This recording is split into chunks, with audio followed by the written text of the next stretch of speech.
Page number 76, topic number 6 है इसमें, misanthrope. Misanthrope जैसे कि आप ये देख रहे हैं कि इसमें कितने ज़्यादा क्वेश्चंस हैं। 2012 में ये आया, 11 में आया, 10 में आया, और अभी जो रिसेंटली पेपर्स हुए हैं उसमें भी आया है 18 तक जो है, और हर साल ये रिपीट भी होता रहता है। So first of all we have to detect the meanings of misanthrope, कि मिसएंथ्रोपिस्ट है क्या, कहा किसको जाता है। मिसएंथ्रोपिस्ट कहा जाता है ऐसे शख्स को जो ह्यूमैनिटी से नफ़रत करने वाला होता है, इंसानों से नफ़रत करने वाला होता है। तो बहुत ज़्यादा चार्जेस लगाए गए थे स्विफ्ट के अगेंस्ट कि वो इंसानों से बड़ी नफ़रत करता है।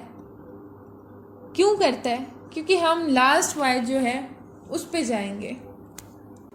जैसे कि आप इनको पता है कि उसने लास्ट वाइज में जो हिनम्स का वाइज था, जहाँ पे उसने कहा कि इंसान जो हैं वो इस बात की अहलियत ही नहीं रखते कि वो रूलिंग कर सकें, बल्कि वो they are inferior than animals.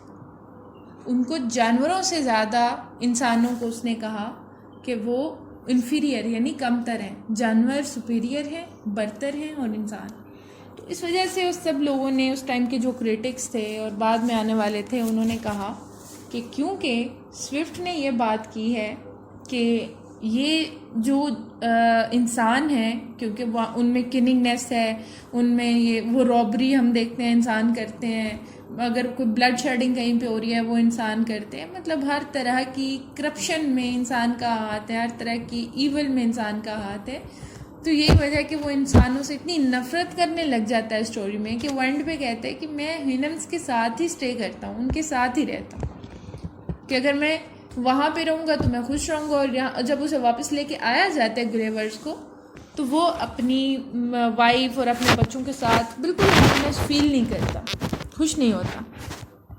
तो इस लास्ट वाइज को बेसिकली इसमें जो है ना आपने ऐड करना है मेन आपसे जो है वो, लेकिन क्योंकि टॉपिक आपको मिसएंथ्रोप का देती है तो आपने लास्ट वाइज को बताते हुए साथ साथ बार बार आपने मिसएंथ्रोपिस्ट की बात भी करते रहना है।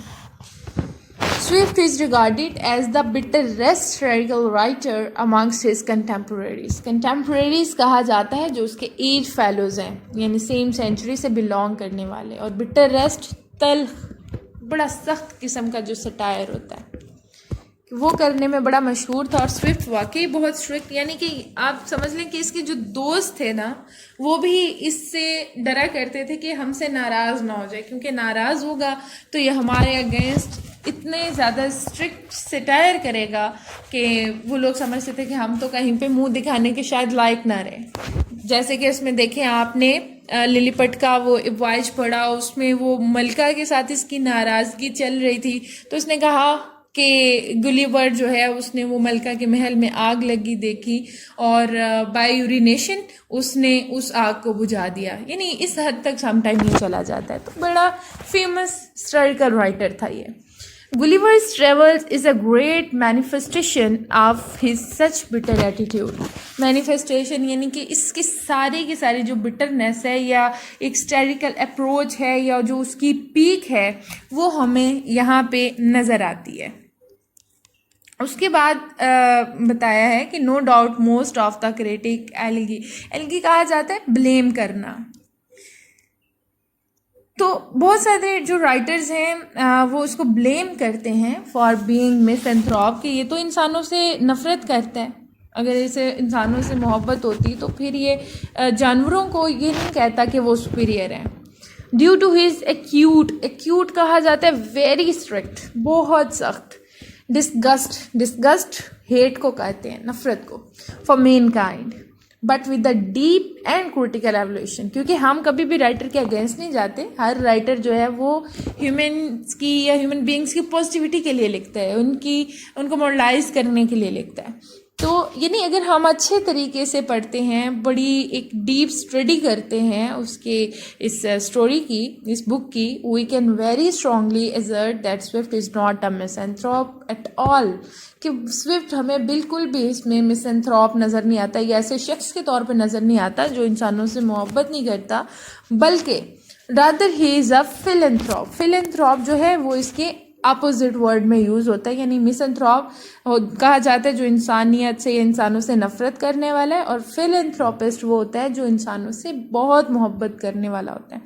इट इज़ द मिसकंसेप्शन कि ये एक मिसअंडरस्टैंडिंग है of those who think Swift as a misanthrope on the, क्योंकि वो लोग क्या करते हैं, वो जस्ट अपेरेंटली पढ़ते हैं और कहते हैं कि बस ये तो मिसएंथ्रोपिस्ट हो गया, लेकिन अगर डीपली जाकर पढ़ें तो उसने ये मिसएंथ्रोपिस्टिज्म क्यों शो किया, क्योंकि वो एक वैसे नॉर्मल सटायर कर करके उसने देख लिया, अगर लोगों पे उसने महसूस किया कि कोई असर ही नहीं हो रहा, तो उसने फिर स्ट्रिक्टली अपना एटीट्यूड जो है वो दिखाया और स्ट्रिक्टली सटायर किए, बिटर सटायर किए, ताकि लोग इस तरीके से जो है ना वो उसकी बात को अंडरस्टैंड करें।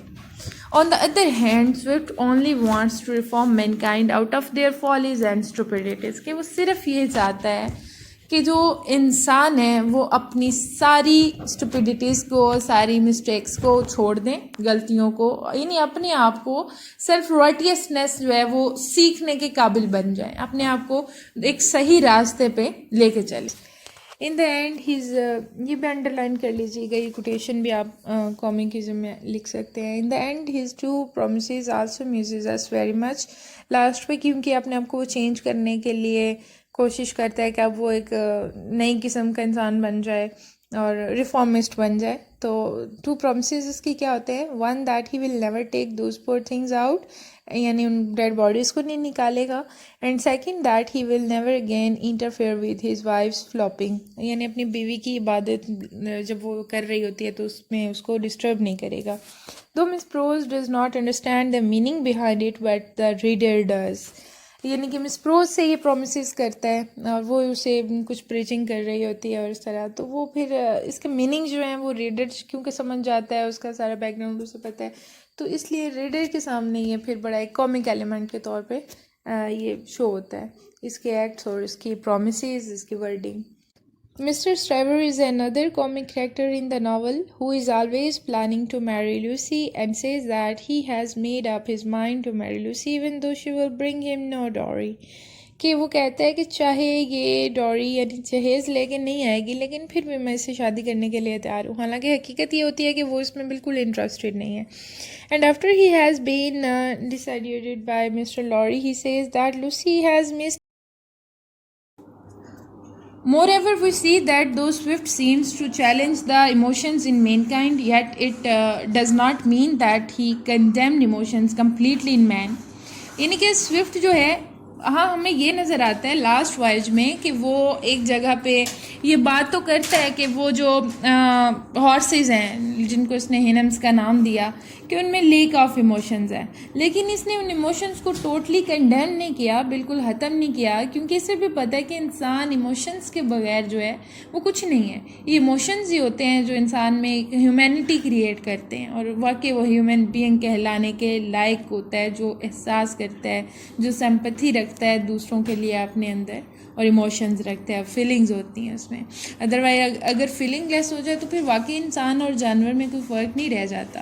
He believes that man is capable of becoming rational if he makes the necessary effort. ये जो कोटेशंस हैं इनको आपने एज इट इज़ करना है, इसमें आपने खुद अपनी तरफ से कमेंट दे के तो वो उसको कोटेशन नहीं समझना।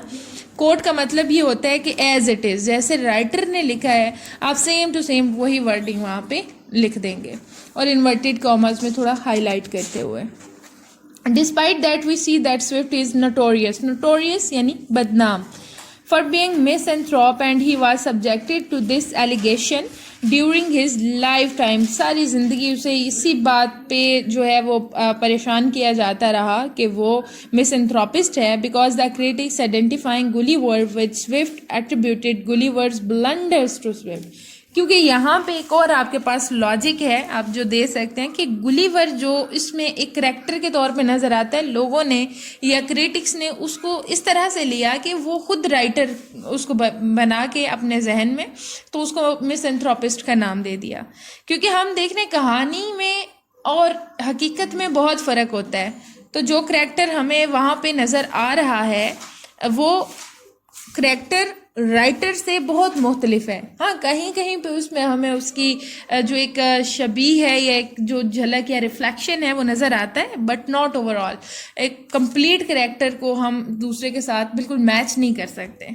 तो यानी कि एक ये रीज़न है कि मिसएंथ्रोपिस्ट जो है वो गुलिवर है, ना कि Swift. It is an undeniable and indisputable fact that Gulliver becomes a misanthrope in the last voyage, कि इस बात से तो इनकार नहीं किया जा सकता कि लास्ट वॉयज जो हिनम्स का है उसमें हमें गुलिवर जो कि एक फिक्शियस करेक्टर है वो नज़र आता है, इसी तरह से कि वो मिसएंथ्रोपिस्ट है, यानी कि वो ह्यूमैनिटी को ज़्यादा पसंद नहीं करता, ज़्यादा लाइक नहीं करता, बल्कि नफ़रत करता है इंसानों से।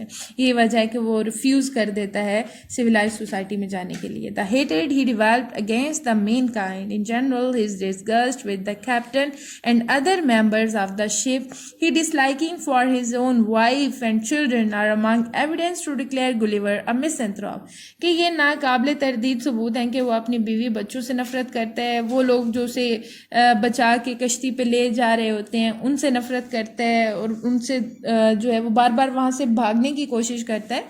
तो ये उसकी मिसएंथ्रोपी को शो कर रही है ये चीज़ें। No doubt Gulliver starts performing preferring horses to man, कि वो इंसानों पे हॉर्सेस को प्रेफरेंस देता है, प्रायोरिटी देता है। But if we critically avoid the character of Gulliver in 4 wise, लेकिन अगर हम अच्छे तरीके से एग्जामिन करते हैं चारों के 4 वाइजेज में गुलिवर के करेक्टर को, we can have a strong reason of Gulliver, such as we observe that in the 4th voyage Gulliver reaches country of animals ruled by animal। पहले तो वो जहाँ पे भी जाता है वहाँ पे एक सिमिलैरिटी है कि हर जगह पे इंसान ही हुकूमत करते हैं, एंड भी वो देखते हैं कि जानवर हुकूमत कर रहे हैं। There are 2 categories of animals living there, और 2 तरह के वहाँ पे जानदार हैं जो रह रहे हैं। The ugly and repulsive brutes Yahoos, Yahoos जो है वो असल में इंसान है। तो इंसान जो है उनको कहा गया, याहूज का नाम दे दिया गया। अब याहूज जो है वो एक अगली क्रिएचर की तरह उनको रिप्रेजेंट किया गया, उनको बहुत बुरा बना के पेश कर दिया गया। Yahoos who are unteachable, brutes, cunning, gluttonousness and dispose to great mischief. ये अंडरलाइन कर लें उनकी बैड क्वालिटीज़ जो हैं वो क्या हैं, यानी कि वो कनिंगनेस उनमें है, वो ब्रूट्स हैं और ग्लटनस हैं, यानी वो बड़े लालची हैं। क्योंकि हम देखते हैं कि वो सोने के लिए थोड़ा सा गोल्ड उनके पास होता है, उसकी वजह से वो आपस में बहुत ज़्यादा फ़ाइट करते हैं, और उनकी यही कोशिश होती है कि जितना ज़्यादा से ज़्यादा हो सके वो, यहाँ तक कि वो एक दूसरे को कत्ल करने पे तुल जाते हैं थोड़े से सोने के लिए, थोड़े से जो उनके पास पर्ल्स होते हैं in the form of diamond you can say, तो उसके लिए। एंड कंपैरेटिवली, यानी कि अगर हम कंपैरिजन करते हैं याहूज और हिनम्स का, better and nice looking animals Houyhnhnms, तो हमें जो बेहतरीन नज़र आता है उनमें वो हिनम्स का करेक्टर नज़र आता है। The moment he enters the country he is confronted with Yahoos and they give him such a nasty, nasty कहा जाता है जो बहुत गलीज होता है, एंड ऑब्नॉक्शियस जो बड़ा काबिल एतराज़ और बहुत बुरा होता है, very bad attitude, treatment that he develops a disliking for them in his heart, कि जैसे ही वो एंटर होता है हिनम्स के शहर में, वहाँ पे उसे जो याहूज हैं वो मिलते हैं और वो उसके साथ बड़े बुरे तरीके से पेश आते हैं, यानी उसको हिट करने की कोशिश, यहाँ तक कि मारने की कोशिश वो करते हैं, which is later converted into हेटेड owing to their disgusting physical appearance and their filthy and mischievous way of life. और इस वजह से, और उनकी जो ज़िंदगी गुजारने का तरीका है उसको देख के उसके दिल में और ज़्यादा नफरत जो है वो बढ़ती चली जाती है। रुबाब, आप अपना माइक ऑफ कर लें, आपकी साइड से थोड़ा नॉइस क्रिएट हो रहा है, या किसी और स्टूडेंट ने अगर ऑन किया चेक कर लें।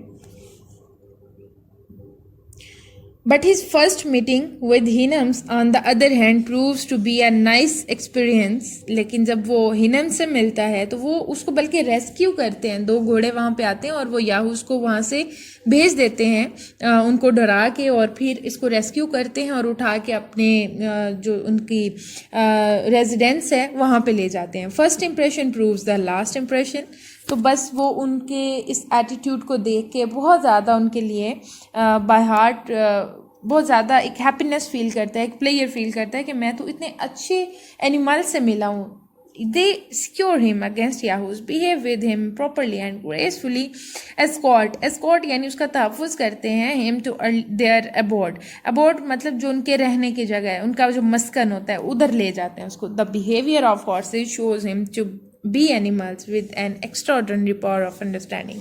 तो यहाँ पे उसको रियलाइज़ होता है कि ये घोड़े सिर्फ ऐसे घोड़े नहीं हैं जैसे कि हमारे इंग्लैंड में हैं, बल्कि ये इस तरह के कि इनमें पावर ऑफ अंडरस्टैंडिंग है, कि ये समझ सकते हैं और ये आपस में इनका बड़ा एक मैच्योर वे ऑफ लिविंग होता है, बड़ा अच्छा लाइफस्टाइल होता है. Naturally this kind of treatment create a sort of fondness in Gulliver's heart for Houyhnhnms and their way of life. तो ये उनका वे ऑफ लाइफ देखते हुए गुलिवर के दिल में उनके लिए बड़ा एक इश्तियाक पैदा हो जाता है उनके साथ रहने का. Up to this time nothing is objectionable, but his fault begins when he becomes so enamored of Hinams that he starts hating men or equating yahoos with men, and on this concept he begins to abhor men. abhor यानी वो कराहियत महसूस करने लग जाता है इंसानों के लिए. He develops a general hatred against all men. तो बस वो सब इंसानों के लिए उसके दिल में नफ़रत आ जाती है, एक जनरली तौर पे उस क्रिएचर से वो नफ़रत करने लगता है. All the subsequent incidents, his hatred against the captain, against his family, etc. reflect his misanthropy. तो ये हमारे पास दोबारा से प्रॉपर एविडेंसेस आ जाते हैं उसकी मिसएंथ्रोपी को शो करने के लिए. द ब्लंडर, अब वो गलतियाँ विच गुलिवर कमिटेड, जो गुलिवर करता है, is that he over idealised horses due to their pure intellectual outlook. अब यहाँ पे क्योंकि गुलिवर एक एक्सट्रीमिस्ट की तरह सोचने लगता है कि वो कहता है कि बस हिनम से बेहतर तो कोई है ही नहीं. तो क्योंकि हर चीज़ में, हर इंसान में, हर क्रिएचर में परफेक्शन की जो एक बात कर दी जाती है कि बस इट्स परफेक्ट, इट्स रॉन्ग, कि हर चीज़ में मज़ीद अपने आप को निखारने की, संवारने की जो एक एबिलिटी होती है ना, वो बाकी रहती है. तो यही वजह है कि जब गुलिवर उनको कह देता है कि दे आर परफेक्ट, तो यहाँ पे वो खुद गलती कर रहा है, वो एक एक्सट्रीमिस्ट बन जाता है अपनी थिंकिंग में. He blames emotions and sentiments for every corruption of man. So when he finds Yahoos in a detestable and abhorrent condition on account of their being a slave of emotions, sensuality and sentimentality, he says. अब आगे फिर quotation है, तो अगर इसको आप half of करके याद कर लें तो भी ठीक है, कंप्लीट याद कर लें तो भी ठीक है, क्योंकि अगर कोटेशन जो होती है वो आपने हाईलाइट करके लिखनी होती है, और जो हाईलाइट चीज़ की होती है उसको एग्जामिनर ज़्यादा गौर से चेक करता है. अगर वहाँ पे आपकी मिस्टेक्स होती हैं तो ओवरऑल जो आपकी थ्योरी है वो उसमें नंबर कम आपको मिलते हैं. लेकिन अगर कोटेशंस आपने अच्छे से कोट करके उनको लिखा हुआ है, कोई स्पेलिंग मिस्टेक नहीं है, कोई वर्ड आगे पीछे नहीं किए, तो उसमें मार्क्स भी बहुत ज़्यादा मिल जाते हैं. तो ये कोटेशंस हमेशा वो ऐड करें जो आपको 100% श्योर हैं, जो फिंगर टिप्स पे आपको याद है. नेक्स्ट देखिए, हिनम्स इन comparatively better condition do not have such type of corruption that yahoos have, because हिनम्स have no emotions. हिनम्स are free from lust and greed. अब सबसे बेहतरीन चीज़ जो उसे नज़र आती है हिनम्स में वो ये है कि उनमें लस्ट नहीं है, उनमें लालच नहीं है किसी भी चीज़ को लेके. Naturally he attributes all of man's corruption to emotions, passions and sentimentally. अब क्या होता है कि गुलिवर समझता है कि इंसान में जो जज्बात होते हैं, एहसासात होते हैं, ये उनके करप्शन का बायस बनते हैं. As a remedy he start hurting emotions, passion and he falls a victim to pure intellect. अब वो यहाँ पे मुकम्मल तौर पे एक लॉजिकल पर्सन के तौर पे हमें नज़र आता है कि सिर्फ लॉजिक किसी बात में है तो वो उसको एक्सेप्ट करता है. अगर इमोशंस की बात, मतलब दिल को छोड़ के दिमाग से सोचना शुरू कर देता है. Here were neither physician to destroy my body. अब गुलिवर क्या कहता है कि यहाँ पे कोई डॉक्टर, अब यहाँ पे पूरे फिजिशियन, पूरी डॉक्टरी पे उसने तंज किया हुआ है. फिजिशियंस क्या करते हैं कि बॉडी को बजाय क्योर करने के डिस्ट्रॉय करते हैं, मतलब खुले लफ्ज़ों में उसने तनकीद की है. Not lawyers to ruin my fortune. अब लॉयर का क्या काम होता है कि वो फॉर्चून जो एलिजिबल पर्सन्स हैं उनको लेके देते हैं, उनका जो हक होता है. लेकिन यहाँ पे वो क्या कहता है कि ये मेरी दौलत जो है ना वो छीन नहीं सकते क्योंकि यहाँ पे कोई लायर नहीं है. Here were no गाइबर्स, backbiters, bad ravishers, murderers और foxes. मतलब हर तरह के जुराइम पेशा लोगों का जिक्र कर देता है कि यहाँ पे उनमें से कोई भी नहीं है. So he misidealized Hinims due to their pure intellect somehow establishes a subjective ideal before him, that is to be a man is to have pure intellect. He thinks the only remedy for going away with man's corruption and pollution is to get rid of all kinds of emotion. तो अब यहाँ पे वो conclude क्या करता है, वो कहता है कि अगर हमने या अगर जितने भी इंसान हैं वो चाहते हैं कि अच्छे तरीके से ज़िंदगी गुजारें तो उन्हें चाहिए कि दिमाग से काम लेना शुरू कर दें और जो उनमें एहसासात हैं, जो जज्बात हैं, उनको ख़त्म कर दें. In the contrary of Hinem, when Gulliver has a choice, he adopts the Hinem's way of life, completely rejecting Yahoo's path. अब वो याहूस को रिजेक्ट करता है, उनके रहन सहन के तरीके को छोड़ता है और हिनम्स को फॉलो करता है. But when he is compelled to leave the country, लेकिन क्योंकि अब उनका जो एक लिविंग ऑफ वे है उसके कुछ रूल्स भी हैं और उनके रूल्स के मुताबिक वो गुलिवर को याहू ही कंसीडर करते हैं और याहू उनके साथ नहीं रह सकता. तो अब वो उसे कहते हैं कि तुम ये हमारे कंट्री छोड़ के चले जाओ. तो जब ऐसा उसे मजबूर किया जाता है जाने के लिए, it is but natural for him to hate it. तो अब गुलिवर इस चीज़ को पसंद नहीं करता कि वो उसे वहाँ से निकाल दें. But it is wrong to detest man equating him with Yahoos, and it is again inappropriate to set up the ideal of perfect man on the basis of Hinem's pure intellect, because neither a Hinems nor a Yahoo is a man. Instead, man is just a position of both intellect and emotions. कि Yahoo या इंसान जो है वो तो उसमें logics भी होते हैं, डेफिनेटली दिमाग से भी बाज़ औक़ात उसे काम लेना पड़ता है, बाज़ औक़ात दिल के मामलात हो जाते हैं उसे फॉलो करने पड़ते हैं. तो अब यहाँ पे वो दोनों का कॉम्बिनेशन कहता है कि वो नेसेसरी है, वो बहुत ज़रूरी है. अगर कॉम्बिनेशन नहीं होगा तो फिर अब इंसान को इंसान नहीं कहा जाएगा. यानी कि आप देख लें कि अगर एक शख्स, कोई भी एक शख्स है, पानी में डूब रहा है, आपको तैरना नहीं आता, आप स्विमिंग नहीं कर सकते, तो आपका दिमाग जो है वो अलाउ नहीं करेगा कि आप उसकी जान बचाते हुए अपनी जान भी दे दो. यानी ये लॉजिक हो गया, एक दिमाग से सोच के जो है ना वो आप ये स्टेप लेंगे कि आप उसको बचाने के लिए कोई ऐसी स्ट्रगल नहीं करेंगे जिससे आपको नुकसान हो. लेकिन अगर एक माँ खड़ी है और उसका बच्चा पानी में गिर गया, अब वो ये नहीं सोचेगी कि मुझे तैरना आता है नहीं आता, वो ट्राई करेगी कि वो फ़ौरन जंप करे और किसी ना किसी तरह उसको बचा ले. अब यहाँ पे क्या हुआ कि दिमाग को टोटली उसने निगलेक्ट किया, सिर्फ दिल की सुनी, सिर्फ जज्बा जो है उसके दिल में एक ममता का, उसने उसको देखा. तो ये यानी कहता है कि कम्बिनेशन है. अगर ये चीज़, यही चीज़ है जो इंसानों और जानवरों में फ़र्क करती है. The best code of conduct is golden mean, which is balance. Balance, अब यहाँ पे जो स्विफ्ट ने भी कोशिश की है वो ये बताने की कि बैलेंस भी हो, यानी कि टोटली कंडेम नहीं किया जो एक मिसअंडरस्टैंडिंग हो जाती है.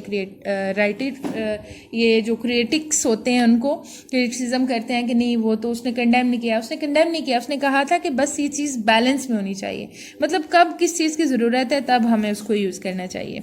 So he misdefines man, however the fact of the matter remains whether Swift becomes a misanthrope or not, but can we impute, लेकिन हम इतना कह सकते हैं Gulliver's मिसएंथ्रोपी too swift.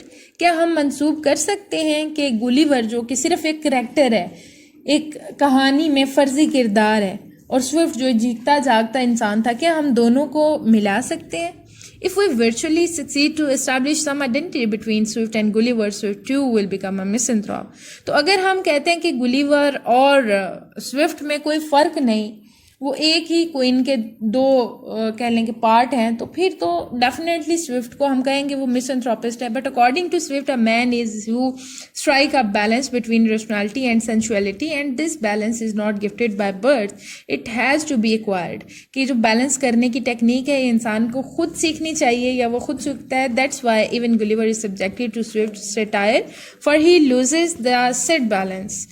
That is the reason we don't identify Gulliver with Swift Swift, and in spite of Gulliver's misanthropy, we call Swift a great philanthropist, as he himself says. जैसे उसने खुद कहा था, I write for the noblest end to inform and instruct mankind, कि मैं सिर्फ लोगों को इंस्ट्रक्ट करना चाहता हूँ, उनको बताना चाहता हूँ कि डिफरेंस क्या है बिटवीन गुड एंड बैड. अब वो उन्होंने चूज खुद करना है, रास्ते दोनों उनके सामने हैं, अब जो वो पिक करते हैं ये उनकी मर्जी है.